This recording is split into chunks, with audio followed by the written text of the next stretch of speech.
All right, ready? Hey, today we're here with Commissioner Gary Black, the Commissioner of Agriculture.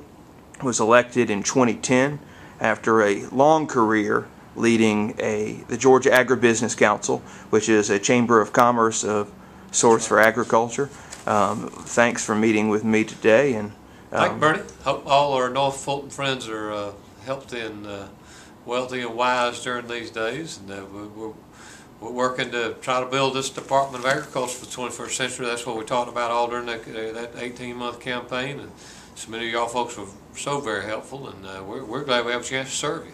I wanted to ask you, because there's a misconception about this department that it really services farmers and folks in the rural areas. Right. What does the department do for urban and suburban consumers and businesses? Well, the ag stuff does come pretty simple, and feed, seed, fertilizer, and all those kind of things that are there's a regulatory responsibility here. But where it meets the Georgia consumer every day is at the grocery store. We license and inspect grocery stores, retail food establishments that serve the public. Little misconception: sometimes people think we're in the restaurant business. That's not. That's the county health department. But we do grocery stores, convenience stores.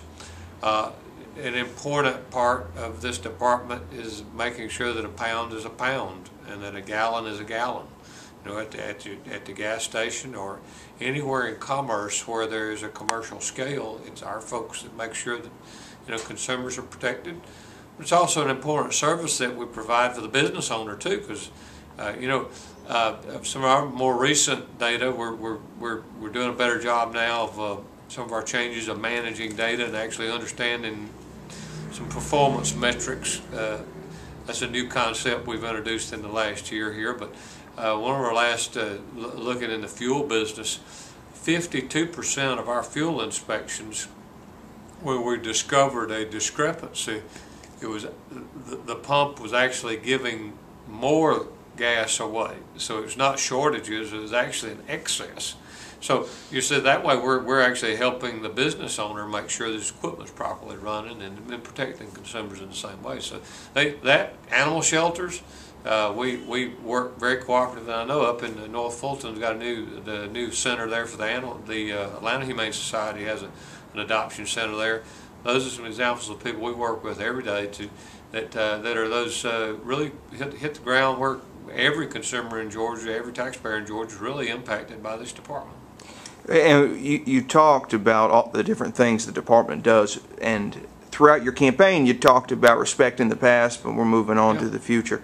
What are some of the things that you've done since you've been in office to improve on the operations of the department and to advance agriculture, consumer protection, and industry in the state? Yeah, there's several things that are, and our team here has really been working very, very hard. They have embraced the new vision, and just can't be more proud of a group of people that are really serving all taxpayers and doing a great job. One is really begun an intensive cross-training of different divisions of this department. So if we have an inspector that really is trained to do just a couple of things, he needs to be trained to do a wide range of things, so that rather than we having maybe multiple inspectors go to one business, that one inspector go and do multiple things. And that's an efficiency issue that we think is going to see some real good progress in 12 and 13, and really I'm real proud of that progress. Technology's been a big deal. You've got your iPad, I have my iPad, but we still had inspectors a year ago that they had clipboards. I mean, that's figuratively and actually speaking. Our technology, the way we're doing inspections, is greatly improved. In the food safety arena, we have a trial now with some of our frontline food safety inspectors with iPad applications able to transmit data very quickly, and it helps us manage data much better than in the past. I'm real pleased with our online services with regard to the regulated community. Now we've got the first series of our licenses that you can actually purchase and renew online. That was a new concept a year ago here. Even as we started in 2011, our online services were just virtually zero. Though we expect by the end of 2012 to have every license at this department, you have the capability to getting it online. rather than mailing separate checks to cubicles that get lost in a government building, actually be able to do business the way that most of us do, with most aspects of our lives here in the 21st century. I'd call attention to your viewers and readers and members, agr.georgia, spelled out, .gov. agr.georgia.gov is our new website. When you go to our website and see our services and how we're communicating, really presenting a much more positive image of the department, I'd like for you folks to know that we didn't pay thousands of dollars for a consultant to come do this. We just simply challenged the internal talent that was really lying dormant here. And so when you go to our website, that's developed by our folks, and we manage it on a daily basis.